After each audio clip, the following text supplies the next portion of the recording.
નમસ્કાર વિદ્યાર્થી મિત્રો. વિકલન વેગ સમીકરણ અને વિકલન વેગ સમીકરણની અંદર વેગ અચળાંક અને એની સાથે સાથે પ્રક્રિયાક્રમ. પ્રક્રિયાક્રમ કોને કહેવાય, કેવી રીતે મેળવી શકાય? પ્રક્રિયા જોઈને આપણે સીધો પ્રક્રિયાક્રમ દર્શાવી નહીં શકીએ, કારણ કે પ્રક્રિયાક્રમ તત્વયોગ મિતીય ગુણાંક સાથે સંબંધ ધરાવતો નથી. આ બધી બાબતોને સમજ્યા પછી આજ તમારું વિકલન વેગ સમીકરણ જે છે એ વિકલન વેગ સમીકરણની અંદર જે વેગ અચળાંક આપેલો છે એ વેગ અચળાંકનો એકમ પ્રક્રિયાના ક્રમને આધારે કેવી રીતે મેળવી શકાય છે અને એ એકમો તમારે કેવી રીતે મેળવવાના. તમને આ મેળવવાનું નહીં પૂછાય, આ તમારો એક હેતુલક્ષી પ્રકારનો પ્રશ્ન છે, પરંતુ તમને આવડે અથવા તમે એને સરળતાથી સમજી શકો તો તમે યાદ રાખી શકશો. એટલા માટે આપણે એને સમજવાનો પ્રયત્ન કરીએ કે એને કેવી રીતે મેળવવામાં આવે છે. તો આ હેતુલક્ષી પ્રકારનો તમારો પ્રશ્ન આવશે. કોઈ પણ ક્રમની પ્રક્રિયાના સંદર્ભમાં વેગ અચળાંકનો તમારે એકમ લખવાનો રહેશે. તો એને આપણે જોઈએ. ધારો કે અત્યારે તમારો પ્રશ્ન એ રીતે જ મેં લખ્યો છે કે ભાઈ પ્રક્રિયા ક્રમ આધારિત વેગ અચળાંકના એકમો મેળવો. તો ધારો કે પ્રક્રિયા small a into capital A plus small b into capital B gives small c into capital C plus small d into capital D. આ તમારી પ્રક્રિયા છે. આપણને ખબર છે કે આ પ્રક્રિયામાં કેપિટલ A અને B અનુક્રમે પ્રક્રિયકો છે અને સ્મોલ a અને b એના અનુક્રમે તત્વયોગ મિતીય ગુણાંક એટલે કે એની મૂળ સંખ્યા છે. જ્યારે કેપિટલ C અને D એ નિપજો છે અને સ્મોલ c અને સ્મોલ d એ તેના તત્વયોગ મિતીય ગુણાંક છે. તો આ જે પ્રક્રિયા છે એ પ્રક્રિયાનો આપણે વેગ એટલે કે તમે વિકલન વેગ સમીકરણ જે લખો છો એ આધારે તમે વેગ નિયમ દર્શાવો. તો વેગ બરાબર k ઇન્ટુ સાંદ્રતા a⁴x ઇન્ટુ સાંદ્રતા b⁴y, જ્યાં x પ્લસ y એટલે તમારો પ્રક્રિયાક્રમ થયો અને એનું મૂલ્ય આપણે અહીંયા સંજ્ઞા સ્વરૂપે n જ લખીએ છીએ, એટલે કે n તમારી પ્રક્રિયાનો ક્રમ છે. હવે આપણે આના પરથી આપણે વેગ અચળાંક જે છે કે એનો એકમ આપણે મેળવવો હોય તો એને સૂત્રનો કરતા બનાવવાનો. એટલે આપણે વેગ અચળાંકનો એકમ મેળવવા માટે k ને સૂત્રનો કરતા બનાવીશું. તો k બરાબર આ વેગ તમારો છે, આપણે k અહીંયા રાખીએ છીએ તો આ k, તો એનો મતલબ વેગ સામે છે તો આ બંને તમારે જે સાંદ્રતાની ઘાતોના પદ છે એ સામે છેદમાં જાય, એટલે k બરાબર વેગ અને છેદમાં લખીશું સાંદ્રતા a⁴x ઇન્ટુ સાંદ્રતા b⁴y. ચાલો, વેગ બરાબર શું થાય? તો આપણને ખબર છે વેગ બરાબર dr/dt. વેગ બરાબર એટલે વેગનો એકમ આપણે આગળ જોઈ ગયા છે, સરેરાશ વેગ અને ત્વરિત વેગમાં સાંદ્રતા પ્રતિ સમય. તો એ આધારે અહીંયા જુઓ તમને સ્પષ્ટ પણ કર્યું વેગ બરાબર તો કે -da/dt. પ્રક્રિયકના સંદર્ભમાં લખ્યું, સામાન્ય રીતે લખવું હોય તો r, પ્રક્રિયક માટે લખો તો માઇનસ આવશે, p લખો તો નિપજ માટે પ્લસ થાય. તો આ d સાંદ્રતા a એટલે આ થઈ તમારી સાંદ્રતા અને dt એટલે સમય. તો સાંદ્રતાના છેદમાં સમય તમારો એકમ થાય અને છેદમાં તો તમારી સાંદ્રતા જ છે બંને, એને ઉપર ઘાત x અને y છે. તો એ આધારે તમે લખ્યું માટે k બરાબર વેગનો એકમ તમારો છે લખ્યું સાંદ્રતા છેદમાં સમય ગુણ્યા આ પણ સાંદ્રતા છે, આ પણ સાંદ્રતા છે અને બંનેને આપણે x પ્લસ y થી ગણીએ તો n ક્રમ તમારો થાય. તો સાંદ્રતાની ઘાત n થઈ, આ તમારો પ્રક્રિયા ક્રમ થાય. હવે સાંદ્રતા એટલે મોલ પ્રતિ લિટર, સમય એટલે સેકન્ડ. તો તમે મોલ પ્રતિ લિટર છેદમાં સેકન્ડ લખ્યું આના બરાબર ગુણ્યા 1/મોલ પ્રતિ લિટર ⁴n. તમને અહીં સુધી તો ક્લિયર થઈ જ જાય. હવે n બરાબર તો એ પ્રક્રિયાક્રમ છે, n બરાબર તમે જે લેશો એ પ્રમાણે તમને તે પ્રક્રિયાના ક્રમ આધારિત વેગ અચળાંક મળશે. તો આપણે શૂન્ય ક્રમની પ્રક્રિયા માટે લખીએ તો n નું મૂલ્ય 0 થશે. તો n બરાબર 0 લઈએ તો k બરાબર આ જ સંબંધ અહીં છે, મોલ પ્રતિ લિટર છેદમાં સેકન્ડ ગુણ્યા 1/મોલ પ્રતિ લિટર ⁴0. હવે જે પણ તમારું કોઈ પણ આધારને ઘાત તમારી શૂન્ય હોય તો એ પદ તમારું 1 થાય, એટલે મોલ પ્રતિ લિટર ⁴1 બરાબર 1, એટલે આ પદ તમારું નીકળી ગયું. તો ખાલી રહેશે શું? મોલ પ્રતિ લિટર છેદમાં સેકન્ડ. એટલે જેને તમે લખી શકો છો mall into litre inverse into second inverse, mall into litre inverse into second inverse. તમે આ રીતે લખો અથવા મોલના છેદમાં લિટર અને સેકન્ડ બાજુમાં લખો, કોઈ પણ રીતે થાય. તમને ખબર હોવી જોઈએ શૂન્ય ક્રમની પ્રક્રિયા માટે નો તમારા વેગ અચળાંકનો એકમ mall into litre inverse second inverse. આના આધારે તમે આવ્યો. હવે તમને આ ખબર પડે તો બાકી કોઈ પણ ક્રમ માટે તમે સરળતાથી લખી શકશો. તો આ શૂન્ય ક્રમની પ્રક્રિયા માટેનો વેગ અચળાંકનો એકમ થયો. એની બદલે હવે પ્રથમ ક્રમની પ્રક્રિયા માટે લખીએ તો પેલો x પ્લસ વાય બરાબર n અને n બરાબર હવે 1 લેવાનું. તો મોલ પ્રતિ લીટર છેદમાં સેકન્ડ ગુણ્યા 1/, મોલ પ્રતિ લીટર રેસ ટુ 1 થશે. એટલે એનો મતલબ છેદમાં પણ મોલ પ્રતિ લીટર છે, 1 છે એટલે ગણવાનો, ઉપર અંશમાં પણ મોલ પ્રતિ લીટર છે એટલે મોલ પ્રતિ લીટર અંશ છેદમાં દૂર થાય તો માત્ર છેદમાં રહે છે સેકન્ડ. એટલે આ તમારી પ્રથમ ક્રમની પ્રક્રિયાનો વેગ અચળાંકનો તમારો એકમ સેકન્ડ ઇન્વર્સ થશે. એટલે તમને આ પણ ખબર હોવી જોઈએ કે તમારી પ્રક્રિયા છે એ કયા ક્રમની છે એ જો ખ્યાલ હશે તો તમે એના પરથી વેગ અચળાંકનો એકમ છે એ લખી શકો અને વેગ અચળાંકના એકમ પરથી પ્રક્રિયાનો ક્રમ કયો છે એ પણ નક્કી કરી શકાય. એટલે તમને બંને રીતે પ્રશ્ન પૂછાય. તમને પ્રક્રિયા ક્રમ પરથી વેગ અચળાંકનો એકમ લખો તો આપણે શોધીએ જ છે અત્યારે, પણ એના બદલે ઊંધું વેગ અચળાંકનો એકમ આપ્યો છે તો એના પરથી પ્રક્રિયા ક્રમ કયો હશે એ પણ આવડવું જોઈએ. અને બંને વસ્તુ અહીંયા આપણે સમજી શકીએ છીએ. તો આ પ્રથમ ક્રમની પ્રક્રિયા માટે હવે માત્ર સેકન્ડ ઇન્વર્સ તમારો એકમ થયો. આમાં સાંદ્રતા સાથે એને સંબંધ નથી, વેગ અચળાંકની વાત ચાલે છે. જ્યારે શૂન્ય ક્રમની પ્રક્રિયા માટેનો તમારો એકમ mall into litre inverse into second inverse થયો. ચાલો હવે દ્વિતીય ક્રમની પ્રક્રિયા માટે.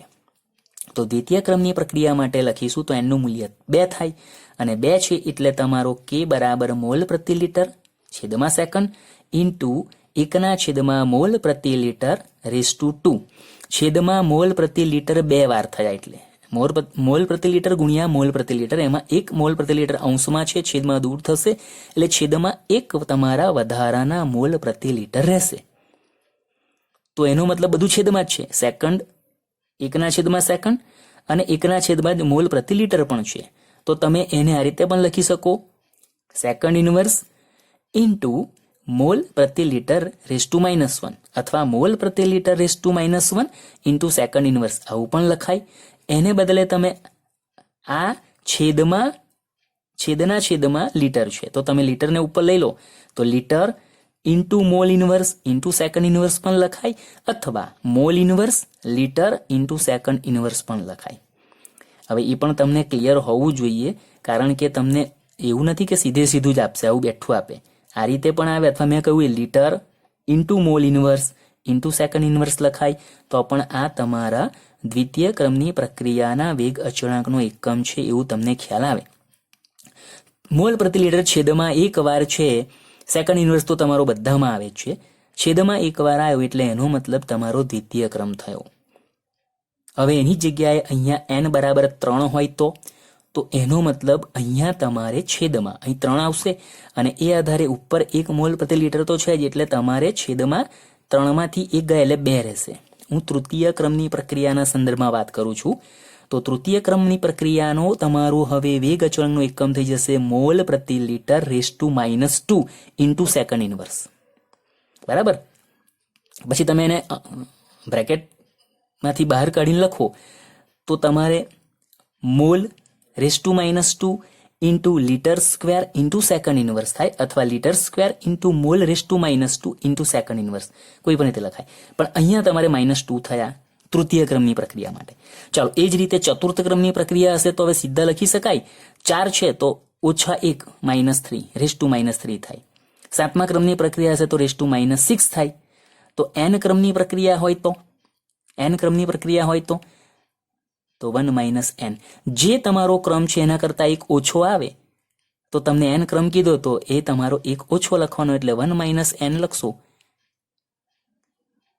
તો આ રીતે તમને n ક્રમની પ્રક્રિયાનો પણ વેગ અચળાંકનો એકમ પૂછે તો મોલ પ્રતિ litre into 1 - n second inverse આ તમારો થાય. આ હેતુલક્ષી પ્રકારનો પ્રશ્ન છે. સામાન્ય રીતે તમને એમાં જ પૂછાય ને પણ 2 રીતે પ્રક્રિયાનો ક્રમ આપ્યો હશે, વેગ અચળાંકનો એકમ લખવાનો આવશે અથવા વેગ અચળાંકનો એકમ આપ્યો હશે એના પરથી તે પ્રક્રિયાનો ક્રમ લખવાનો આવશે. ચાલો પછી તો તમારો પ્રશ્ન છે પ્રક્રિયાની આણ્વિકતા સમજાવો અથવા આણ્વિકતા એટલે શું, યોગ્ય ઉદાહરણ આપી સમજાવો. હવે સામાન્ય રીતે આ તમારી 2 માર્કની થિયરી છે, પણ 3 માર્કના સંદર્ભમાં પણ પૂછી શકાય. 2 માર્કમાં તમારે શું લખવાનું, 3 માર્કમાં તમારે વધારાનું શું લખવાનું છે એ તમારે ધ્યાનમાં રાખવાનું. તો પહેલા તો આણ્વિકતા જે છે એ આણ્વિકતા શું છે એને સમજો. તો અહીં તમને વાક્ય રચનામાં એવું કહ્યું છે, હું તમને પહેલા સરળ ભાષામાં કહી દઉં કે આણ્વિકતા એટલે તમે જે પણ રાસાયણિક પ્રક્રિયા દર્શાવો છો એ રાસાયણિક પ્રક્રિયામાં પ્રક્રિયકના અણુઓની સંખ્યા, એ જેટલા પણ તમારા પ્રક્રિયકના અણુઓ હોય એમાંની જ્યારે તમારી પ્રક્રિયા પ્રારંભિક પ્રક્રિયા હોય અને તે વખતે પ્રક્રિયકના જે અણુઓ અથવા જેટલી સંખ્યામાં અણુઓ એકબીજા સાથે અથડામણ કરે એ સંખ્યાને આપણે આણ્વિકતા કહીશું. એટલે એને ટૂંકમાં એવું કહી શકાય કે પ્રક્રિયામાં ભાગ ભજવતી વખતે અથડામણ પામતા અણુઓની સંખ્યા, એને આપણે આણ્વિકતા તરીકે ઓળખી શકીએ. તો વ્યાખ્યા આપણે પહેલા જોઈ લઈએ. પ્રાથમિક પ્રક્રિયામાં, પ્રાથમિક એટલે પ્રારંભિક પ્રક્રિયા થઈ, કારણ કે પ્રક્રિયા 2 પ્રકારની આવે. એક પ્રક્રિયા તમારી છે માત્ર અને માત્ર એક જ તબક્કામાં પૂર્ણ થઈ જતી હોય, એ તમારી પ્રાથમિક પ્રક્રિયા થઈ. કેટલીક પ્રક્રિયાઓ એક કરતાં વધુ તબક્કામાં થાય, જેને આપણે જટિલ પ્રક્રિયા કહીએ. એ તમારી 2 તબક્કામાં પણ હોય, 2 કરતાં વધારે તબક્કામાં પણ હોય. તો આણ્વિકતા છે માત્ર અને માત્ર આવી પ્રારંભિક અથવા પ્રાથમિક પ્રક્રિયાઓના સંદર્ભમાં જ તમે ઉપયોગમાં લઈ શકો છો. સંકીર્ણ એટલે કે એક કરતાં વધુ તબક્કામાં થતી પ્રક્રિયાઓ છે એને સંકીર્ણ પ્રક્રિયા અથવા જટિલ પ્રક્રિયા કહેવાય. તો આવી સંકીર્ણ કે જટિલ પ્રક્રિયાઓના સંદર્ભમાં આણ્વિકતાનો કોઈ અર્થ નથી, એને લાગુ પાડી શકાતું નથી. અને એટલા માટે શરૂઆત તમારી શબ્દ અહીંથી કરો. પ્રાથમિક પ્રક્રિયામાં ભાગ લેતા સ્પીસીઝની સંખ્યા, સ્પીસીઝ એટલે ઘટકો શબ્દ પણ વપરાય, અથવા તમે અણુ, પરમાણુ કે આયનની સંખ્યા શબ્દ પણ વાપરી શકો, પરંતુ લાંબુ ન થાય એટલે તમારી બુકમાં જે છે એ જ સ્પીસીઝ મેં ઉલ્લેખમાં લીધો છે. તો પ્રાથમિક પ્રક્રિયામાં ભાગ લેતા સ્પીસીઝની સંખ્યા જે એક સાથે અથડાઈ પ્રક્રિયાને પૂર્ણ કરવામાં સંકળાયેલ છે તેને આણ્વિકતા કહેવાય. તો મેં તમને જે શરૂઆત કરી કે ભાઈ તમે સામાન્ય રીતે સમજવાનું શું, તો કે અણુ પરમાણુ પ્રક્રિયામાં ભાગ લેતા અણુ, પરમાણુ કે આયનની સંખ્યા જે એકબીજા સાથે અથડાય છે તે સંખ્યાને આપણે આણ્વિકતા કહીશું. એ રીતે પણ લખાશે. અને તમારી બુકની જે વ્યાખ્યા છે એ પ્રમાણે મેં કહ્યું, પ્રાથમિક પ્રક્રિયામાં ભાગ લેતા સ્પીસીઝની સંખ્યા જે એક સાથે અથડાઈ પ્રક્રિયા પૂર્ણ કરવામાં સંકળાયેલ છે તેને આણ્વિકતા કહેવાય. હવે આ આણ્વિકતા છે એના પ્રકાર તો એ પણ તમને ઉદાહરણ સાથે આપ્યા, અને એના ઉપરથી ખરેખર તો અહીંયા તમારે સીધું વાક્ય આવે જે બુકમાં નથી આપ્યું, પણ કે સામાન્ય રીતે આણ્વિકતા અને પ્રક્રિયાક્રમ લગભગ તમારા એક જ સરખા હોય. જેમ કે અહીંયા આપણે વાત કરીએ કે ભાઈ જે પ્રક્રિયામાં એક જ સ્પીસીઝ પ્રક્રિયા કરતી હોય, એટલે કે એક જ તમારો અણુ છે એ જ પ્રક્રિયામાં ભાગ ભજવે છે, તો એક જ અણુ આવ્યો એટલે સંખ્યા 1 થઈ, તો એને એક આણ્વીય પ્રક્રિયા કહેવાય. અને આવી પ્રક્રિયાનો પ્રક્રિયાક્રમ સામાન્ય રીતે 1 હોય. આપ્યું નથી, પરંતુ અંદર વાક્ય રચનામાં આવશે એટલે તમને એ કેમ હું કહું છું એ તમને ત્યાં સ્પષ્ટ થશે. ઉદાહરણ છે એમોનિયમ નાઇટ્રેટ છે તમારો NH4NO2, એનું આયનીકરણ કરો N2+2H2O મળે. આમાં એક જ અણુ છે એટલે એક આણ્વીય પ્રક્રિયા થઈ. એને બદલે જો પ્રક્રિયામાં 2 સ્પીસીઝ વચ્ચે સંઘાત થતો હોય તો તેવી પ્રક્રિયાને આપણે દ્વિઆણ્વીય પ્રક્રિયા કહીશું. તો એની અંદર 2HI gives H2+I2, અથવા તમે H2+I2 gives 2HI લખો તો એમાં તમારા 2 અણુઓ આવે. અહીં પણ HI ના 2 અણુઓ છે, તો આ તમારી 2 અણુઓ વચ્ચે અથડામણ થઈ એટલે તમારી દ્વિઆણ્વીય પ્રક્રિયા થઈ. અને આ પ્રક્રિયા છે એનો પ્રક્રિયાક્રમ પણ તમારો 2 થશે. જે પ્રક્રિયામાં 3 સ્પીસીઝ વચ્ચે એક સાથે સંઘાત થતો હોય, 3 અણુઓ એક સાથે અથડાય, 2 તો એક સાથે અથડાઈ શક્ય છે, પરંતુ 3 અણુઓ છે એ 3 પણ એક સાથે અથડાય, તો તેને ત્રિઆણ્વીય પ્રક્રિયા કહીએ.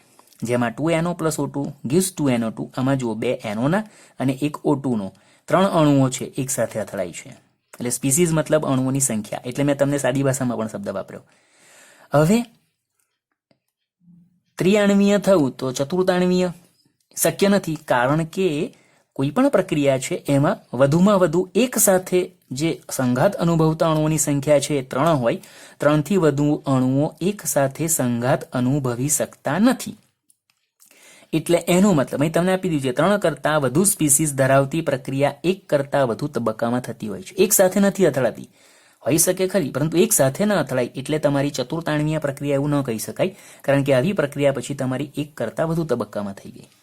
અને 1 કરતાં વધુ તબક્કામાં જે પ્રક્રિયા હોય તેવી પ્રક્રિયાના સંદર્ભમાં તમારો કોઈ એક તબક્કો એવો હશે કે બાકીના તબક્કાઓની સાપેક્ષમાં એ ખૂબ જ ધીમા વેગથી થતો હશે. તો સૌથી ધીમો તબક્કો ધરાવતી જે પ્રક્રિયા છે એ તમારી તે આણ્વિકતા દર્શાવશે. એટલે એ પ્રક્રિયાના સંદર્ભમાં તમે આણ્વિકતા દર્શાવી શકો. એનું ઉદાહરણ આપ્યું, દાખલા તરીકે KClO3 plus 6FeSO4 plus 3H2SO4 gives KCl plus 3Fe2SO4 thrice plus 3H2O. હવે આ પ્રક્રિયામાં પ્રક્રિયકોના અણુઓની વાત કરીએ તો 1 મોલ KClO3, 6 મોલ FeSO4 અને 3 મોલ H2SO4, કુલ 6 ને 3 9 ને 1 10 અણુઓ થયા. અહીંયા 3 અણુઓની સંખ્યા તો આપણે ગણી એટલે ત્રિઆણવીય થયું, તો 10 અણુઓ એ કયા કે 10 આણવીય છે, 4 3 થી વધુ તો છે જ નહીં. એટલે એનો મતલબ ને કે આ તમારી પ્રક્રિયા છે 10 આણવીય છે, અને એટલા માટે શબ્દ વાપરો કે 10 પ્રક્રિયાનો ક્રમ 10. મેં તમને કહ્યું ને કે આણ્વિકતા અને પ્રક્રિયા ક્રમ લગભગ સરખા હોય, તો આણ્વિકતા 10 હશે તો જ પ્રક્રિયાનો ક્રમ 10 થાય. તો એ આધારે લખ્યું છે કે ઉપરની પ્રક્રિયાનો ક્રમ 10 હશે, પરંતુ આ પ્રક્રિયા 1 થી વધુ તબક્કામાં થાય છે એટલે આણ્વિકતા પણ 10 નહીં ગણાય, પ્રક્રિયાનો ક્રમ પણ 10 નહીં થાય, કારણ કે આવી પ્રક્રિયા છે એ તમારી 1 કરતાં વધુ તબક્કામાં થાય છે. અને એની અંદર જે તબક્કો તમારો ધીમા વેગથી થાય છે એ ધીમો તબક્કો ધરાવતી જે પ્રક્રિયા છે એ પ્રક્રિયા તમારી છે એ દ્વિતીય ક્રમની છે, એટલે દ્વિઆણવીય પ્રક્રિયા તરીકે આને ગણી છે. તો આ વાક્યરચના કેમ લખી છે એ મેં તમને કહ્યું, પ્રક્રિયાનો ક્રમ અને આણ્વિકતા બંનેને સરખી ગણી છે એના સંદર્ભમાં. પણ 10 અણુઓ છે એનો મતલબ પ્રક્રિયાનો ક્રમ કે આણ્વિકતા 10 નથી. દ્વિતીય ક્રમની પ્રક્રિયા છે, આણ્વિકતા પણ દ્વિઆણવીય પ્રક્રિયા તરીકે દર્શાવી, કારણ કે આમાંની તમારી જેટલા તબક્કામાં પ્રક્રિયા થાય છે એમાંનો એક જ તબક્કો જે ધીમા વેગથી થાય છે એમાં તેના 2 અણુઓ ભાગ ભજવે છે, એટલે એ તમારી દ્વિઆણવીય અને દ્વિતીય ક્રમની પ્રક્રિયા ગણાવી છે. મેં તમને જે આગળ કહ્યું અહીંયા મેં લખાણ પણ લખી દીધું છે. પ્રાથમિક પ્રક્રિયાઓ માટે સામાન્ય રીતે આણ્વિકતા અને પ્રક્રિયાક્રમ સમાન હોય છે. આ બુકમાં નથી, પરંતુ મેં તમને કહ્યું કે એ આ જે વાક્ય લખ્યું છે ઉપરનામાં એને આધારે જ છે. ચાલો, એવું જ તમને બીજું ઉદાહરણ પણ આપ્યું. હવે તમને ધારો કે 3 માર્કની થિયરી પૂછી તો તમારે આને પણ ધ્યાનમાં લઈ લેવાનું. બાકી 2 માર્કની અંદર આપણે ઉપરના જે તમારે વ્યાખ્યા લખવાની, પછી એક આણ્વીય, દ્વિઆણવીય, ત્રિઆણવીય પ્રક્રિયા કોને કહેવાય, અને એની સાથે તમે KClO3 વાળું ઉદાહરણ આપીને તમે સમજાવી શકો. અથવા એ ઉદાહરણ ના આપો તો 1 કરતાં વધુ તબક્કામાં થતી જે પ્રક્રિયાઓ છે તેની આણ્વિકતા કેવી નક્કી કરી શકાય એ તમારે લખવાનું રહે. 2 માર્કમાં એટલું પૂરતું છે, પણ 3 માર્કમાં છે તો આપણે આને પણ બતાવીશું. 2H2O2 gives, હવે એમાં I- પણ તમારો પ્રક્રિયક છે અને બેઝિક માધ્યમ, આલ્કલી માધ્યમ તમારી બુકમાં લખ્યું છે, મેં ખાલી બેઝ લખી દીધો. 2H2O plus O2 એટલે હાઇડ્રોજન પેરોક્સાઇડનું પાણી અને ઓક્સિજનમાં વિઘટન થયું I- ની હાજરીમાં બેઝિક માધ્યમમાં. તો આનો હવે પ્રક્રિયા વેગ તમે લખો તો 2H2O2 છે એટલે -1/2 dH2O2/dt બરાબર K into concentration of H2O2 into concentration of I-. એટલે આ 2 પ્રક્રિયકો થયા તમારા. અને બંને પ્રક્રિયકો છે તો તમે આના પરથી લખી શકો કે H2O2 ની ઘાત પણ 1, I- ની ઘાત પણ 1, અને 1 અને 1 વત્તા 2, એટલે આ તમારી દ્વિતીય ક્રમની પ્રક્રિયા છે. અને દ્વિતીય ક્રમની પ્રક્રિયા છે એટલે આની આણ્વિકતા પણ 2 ગણવાની.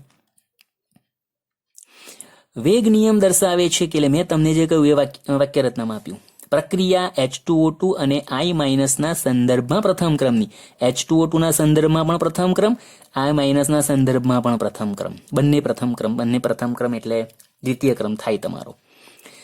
અને આ પ્રક્રિયા તમારી 2 તબક્કામાં થાય છે. પહેલો તબક્કો H2O2 1 મોલ છે એ I- સાથે પ્રક્રિયા કરે, એમાંથી H2O અને IO- બનાવે.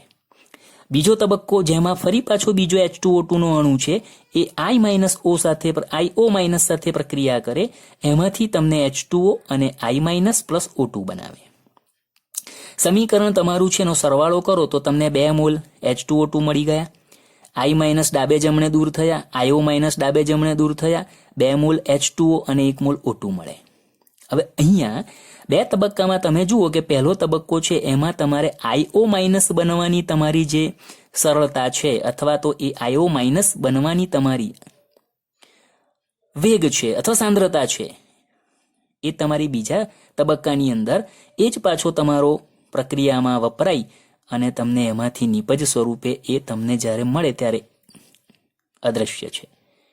એટલે આઈઓ માઇનસ પહેલા તબક્કામાં બને, બીજા તબક્કામાં એ પાછો દૂર થાય છે. એટલે અહીંયા આ 2 તબક્કા તમારા છે એ બંને તબક્કા તમારા પ્રક્રિયાના વેગ પર આધારિત છે, જેમાં મુખ્ય તમારે H2O2 અને I- વચ્ચેની પ્રક્રિયાથી આઈઓ માઇનસ બનવાની ઘટના તમારી અગત્યની બતાવી છે અને એ આધારે તમારી બંને તબક્કા દ્વિઆણવીય પ્રાથમિક પ્રક્રિયાઓ દર્શાવે છે. એટલે મેં તમને કહ્યું કે આના પરથી તમે નક્કી કરી શકો છો કે આ તમારી દ્વિતીય ક્રમની પ્રક્રિયા છે અને દ્વિતીય ક્રમની પ્રક્રિયા એટલે દ્વિઆણવીય પ્રક્રિયા તરીકે તમે આ દર્શાવી. પ્રાથમિક પ્રક્રિયા તો આણ્વિકતા પ્રાથમિક પ્રક્રિયાને જ લાગુ પડે છે, એ પણ તમે સમજી શકો. તો આ તમારે આણ્વિકતા અને તેને યોગ્ય ઉદાહરણ આપી સમજાવવાનું કે 3 માર્કમાં આવે તમારે આને પણ દર્શાવવાનું છે. એની સાથે સાથે હવે તમારો બીજો એક અલગ પ્રશ્ન પૂછાય, આણ્વિકતા એટલે શું? એટલે વ્યાખ્યા લખવાની અને આણ્વિકતા અને પ્રક્રિયા વેગ વચ્ચેનો ભેદ સ્પષ્ટ કરો અથવા સરખામણી કરો.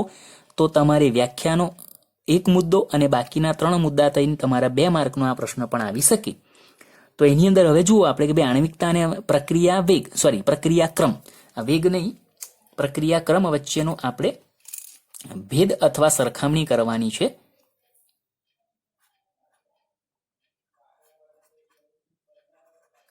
પ્રક્રિયા ક્રમની સરખામણી. તો આણ્વિકતા અને પ્રક્રિયા ક્રમ વચ્ચેની સરખામણીમાં શું આપણે સમજવાનું છે? તો સામાન્ય રીતે પ્રક્રિયાનો ક્રમ પ્રાયોગિક રાશિ છે, એ વાત મેં તમને આગળ કરી છે. જે પણ રાસાયણિક પ્રક્રિયા આપણે લખી આગળ અને એના પરથી તમે વિકલન વેગ સમીકરણમાં સાંદ્રતાની ઉપર જે ઘાત દર્શાવી, તત્વયુગ્મિતીય ગુણાંક સાથે એને કોઈ સંબંધ નહોતો. તમે એ મોલ સંખ્યા ડાયરેક્ટ લખો તો ખોટા પણ પડો, અને એટલે મેં ત્યાં કહ્યું હતું કે આ પ્રાયોગિક રીતે મેળવી શકાય, સીધું લખી શકાય નહીં. તો પ્રક્રિયાનો ક્રમ પ્રાયોગિક રાશિ છે અને પ્રક્રિયાનો ક્રમ આપણે જો 0 હોય, 1 2 3 હોય, પૂર્ણાંક અપૂર્ણાંક હોય, બરાબર? એટલે તે 0 હોય અથવા અપૂર્ણાંક પણ હોઈ શકે, પ્રક્રિયાના ક્રમની વાત. પરંતુ આણ્વિકતા અત્યારે આપણે ઉપરના મુદ્દામાં જોયું, આણ્વિકતા તમે કોઈ જગ્યાએ 0 જોઈ નથી, અપૂર્ણાંક જોઈ નથી, એટલે લખ્યું જ્યારે આણ્વિકતા 0 અથવા અપૂર્ણાંક ન હોય. તો આ તમારા ભેદના સંદર્ભમાં લખી શકો. પ્રક્રિયાનો ક્રમ પ્રાયોગિક રાશિ છે, પ્રાયોગિક રીતે મેળવી શકાય. આણ્વિકતા પ્રાયોગિક રીતે મેળવવાની જરૂર પડતી નથી, બરાબર? બીજું, પ્રક્રિયા ક્રમ 0 અને અપૂર્ણાંક પણ હોઈ શકે, જ્યારે આણ્વિકતા 0 કે અપૂર્ણાંક હોઈ શકે નહીં. બીજા મુદ્દામાં પ્રક્રિયા ક્રમ પ્રાથમિક અને જટિલ પ્રક્રિયાઓને લાગુ પાડી શકાય. પ્રક્રિયાઓ જે એક તબક્કામાં તમારી થતી હોય અને એક કરતા વધુ તબક્કામાં થતી હોય, તેના સંદર્ભમાં તમે પ્રક્રિયાનો ક્રમ તો દર્શાવી શકો છો, એ જટિલ પ્રક્રિયાઓ કહેવાય. તો પ્રક્રિયા ક્રમ પ્રાથમિક અને જટિલ પ્રક્રિયાઓને લાગુ પાડી શકાય છે, જ્યારે આણ્વિકતા માત્ર પ્રાથમિક પ્રક્રિયાઓને જ લાગુ પાડી શકાય છે. જટિલ પ્રક્રિયા માટે આણ્વિકતાનો કોઈ અર્થ નથી, એટલે એનો એને લાગુ પાડી શકાતી નથી. તો આ તમારો ત્રીજો મુદ્દો બીજો ગણ્યો. ત્રીજો, હવે આ છે એ ભેદ નથી પરંતુ સરખામણી કમ્પેરિઝનના સંદર્ભમાં છે કે ભાઈ જટિલ પ્રક્રિયા માટે પ્રક્રિયાક્રમ સૌથી ધીમા તબક્કા વડે દર્શાવવા માટે આપણે ગણી શકીએ. ધીમા છે. જટિલ પ્રક્રિયા માટે પ્રક્રિયાક્રમ સૌથી ધીમા તબક્કા વડે દર્શાવાય છે. એટલે જટિલ પ્રક્રિયા એટલે એક કરતા વધુ તબક્કામાં જે પ્રક્રિયા થતી હોય તેમાં જે તમારો તબક્કો ખૂબ જ ધીમા વેગથી થતો હોય, તેવા ધીમા વેગથી થતો જે તબક્કો છે એ તબક્કા આધારે તમે પ્રક્રિયાનો ક્રમ દર્શાવી શકો છો. અને સૌથી ધીમા તબક્કાની આણ્વિકતા એકંદરે પ્રક્રિયાનો ક્રમ દર્શાવે. એટલે આપણે એવું કહી શકીએ કે જટિલ પ્રક્રિયાઓના સંદર્ભમાં સૌથી ધીમો તબક્કો જે પ્રક્રિયાનો ક્રમ દર્શાવતું હોય છે તે જ ધીમો તબક્કો તમારી જે આણ્વિકતા દર્શાવશે તે એકંદરે પ્રક્રિયાનો ક્રમ દર્શાવે છે. એટલે અહીં તમારે આ વાક્ય છે એનો મતલબ એવો થાય કે જટિલ પ્રક્રિયા માટે ધીમો તબક્કો ધરાવતી પ્રક્રિયા તમારો જે આણ્વિકતા દર્શાવે અને તે જ તમારો પ્રક્રિયાનો ક્રમ પણ સામાન્ય રીતે મળતો હોય છે. એકંદરે પ્રક્રિયાક્રમ એટલે કુલ પ્રક્રિયાક્રમની વાત થઈ. જટિલ પ્રક્રિયા માટે પ્રક્રિયાક્રમ સૌથી ધીમા તબક્કા વડે દર્શાવાય. એટલે પ્રક્રિયાક્રમ નક્કી કરવો હોય તો એમાં ધીમો તબક્કો ધરાવતી પ્રક્રિયા તમારે નક્કી કરીને એના પરથી નક્કી થાય. અને ધીમા તબક્કાની જે આણ્વિકતા તમને મળશે એ જ તમારો કુલ પ્રક્રિયાનો ક્રમ દર્શાવશે. તો આ લગભગ સમાન થયા. આ તમારા બે ભેદ દર્શાવતા વાક્યો છે, આ તમારું સમાનતા દર્શાવતું વાક્ય છે. તો આવો પ્રશ્ન પણ 3 માર્કમાં 2 માર્કમાં આવી શકે. એમાં 3 મુદ્દા એટલે 1.5 માર્ક તો ખેંચ, માત્ર તમને પ્રશ્ન પૂછે વધારાનો આણ્વિકતા એટલે શું, તો તમારે એને લખીને પછી આ સમજાવવાનું રહેશે. તો અહીંયા આપણે આણ્વિકતા કયા પ્રકારની પ્રક્રિયાઓને લાગુ પડે, આણ્વિકતા પ્રાથમિક, દ્વિતીયક એટલે એક આણ્વીય, દ્વિઆણ્વીય, ત્રિઆણ્વીય પ્રકારની પ્રક્રિયાઓ માટે આપણે લગાડી શકીએ છીએ, પરંતુ 3 કરતાં વધુ પ્રક્રિયકો એક સાથે અથડાતા નથી, એટલે એમાં પછી એ તમારી 1 કરતાં વધુ તબક્કાવાળી પ્રક્રિયાઓ ગણાય. તો એમાં ધીમો તબક્કો ધરાવતી પ્રક્રિયાના સંદર્ભમાં તમે એને નક્કી કરી શકો છો. અને સાથે સાથે આપણે છેલ્લે આણ્વિકતા અને પ્રક્રિયાક્રમ એની સરખામણી જોઈ, સરખામણીમાં ભેદ અને સમાનતા બંને જોઈ લીધા. તો આ એક તમારો 2 માર્કનો અથવા 3 માર્કનો પ્રશ્ન ગણાય. અને એની આગળ જે જોયું આપણે વેગ અચળાંક, જે તમારે છે એનો એકમ પ્રક્રિયાના ક્રમ આધારિત જે મેળવવાનો છે, તો એમાં તમારે હેતુલક્ષી પ્રકારનો એ પ્રશ્ન થયો.